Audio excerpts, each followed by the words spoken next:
Alors, nous allons voir à présent comment créer des transitions entre les diapositives.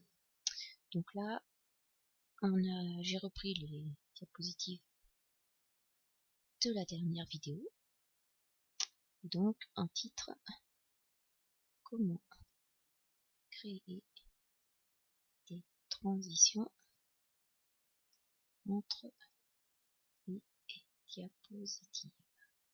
Voilà.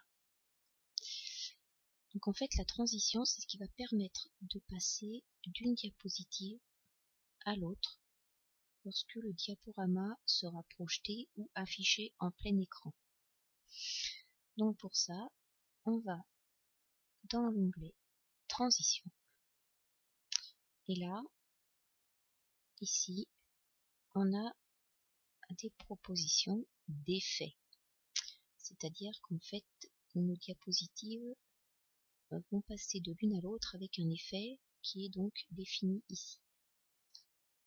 Là, on peut choisir, au moment de la transition, du passage de la diapositive 1 à la diapositive 2, on peut choisir d'appliquer un son. Donc là, voilà, il y a plusieurs sons qui sont déjà enregistrés.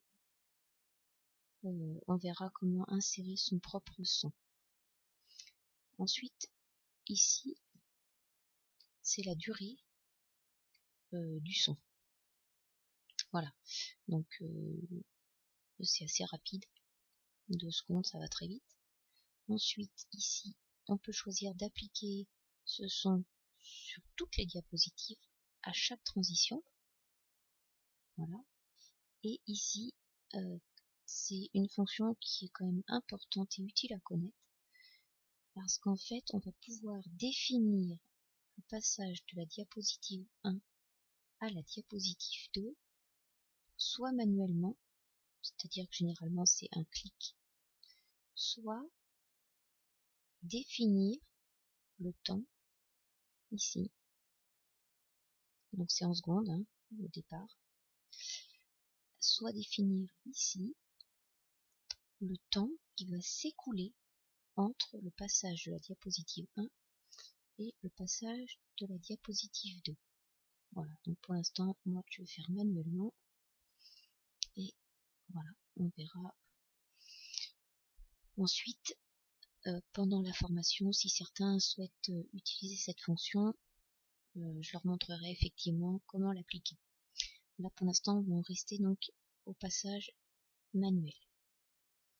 Donc la première diapositive s'affiche automatiquement. Il n'y a absolument rien à faire, c'est-à-dire qu'au moment où on projette le diaporama, c'est la première diapositive qui va apparaître à l'écran.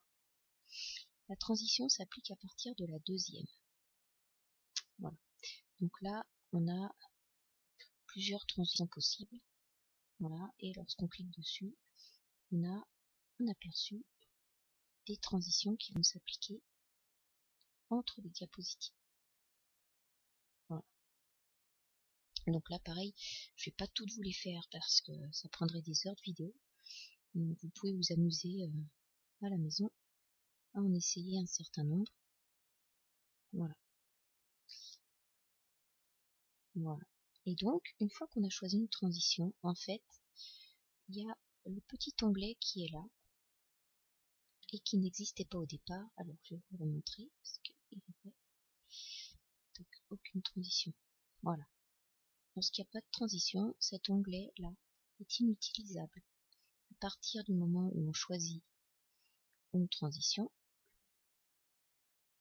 voilà, l'onglet aperçu apparaît.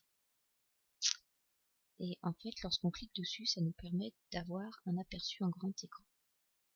Ou de le remettre, ah non, pardon, excusez-moi. Ça permet de le remettre. Pour avoir un aperçu en grand écran, voilà, il faut cliquer en bas. Ou dans Diaporama, ici, à partir du début. En fait, c'est ce qui m'a trompé. Voilà, parce qu'en fait, voilà. Aperçu, c'est simplement pour revoir l'aperçu en petite diapositive. Et effectivement, dans le diaporama, sur l'onglet à partir du début, ça nous permet, voilà, de visionner le diaporama. Alors là, comme j'ai choisi une transition manuelle, il faut donc qu'avec ma souris, je clique. Voilà, pour faire défiler les diapositives. Et lorsque le diaporama est terminé, j'appuie sur la touche échappe. Voilà, échappe. Voilà. Donc, je recommence. Donc, dans l'onglet transition, on choisit donc les transitions à appliquer et la manière dont on souhaite les appliquer. Et si l'on veut éventuellement appliquer un son. Voilà. Et ensuite, donc là, je vais appliquer n'importe quel. Voilà. Donc, on a l'aperçu en direct. Voilà. Donc, la disposition, on va rajouter.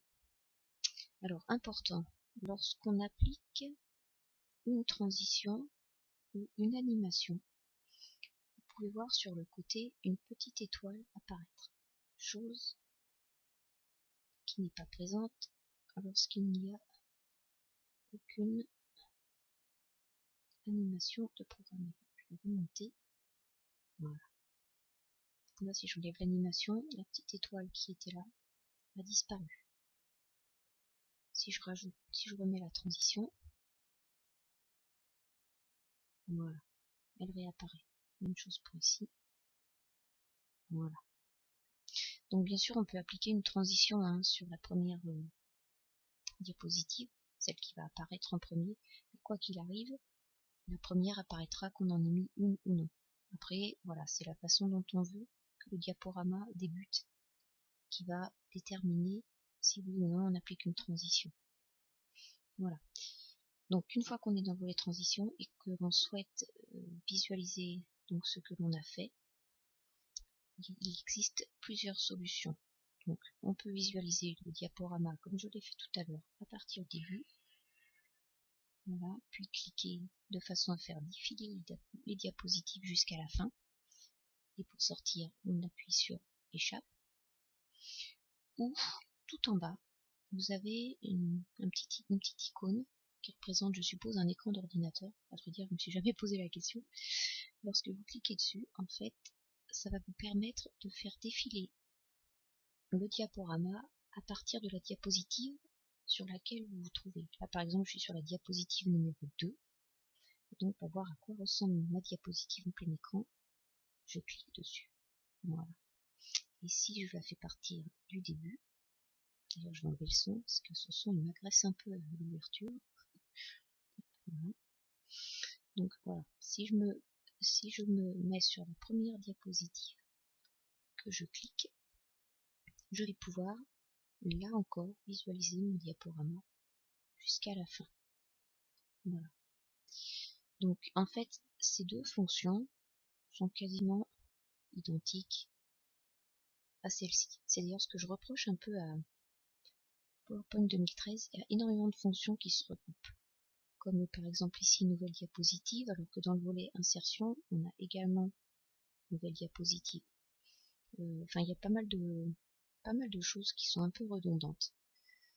Le tout, c'est de s'y retrouver. Voilà.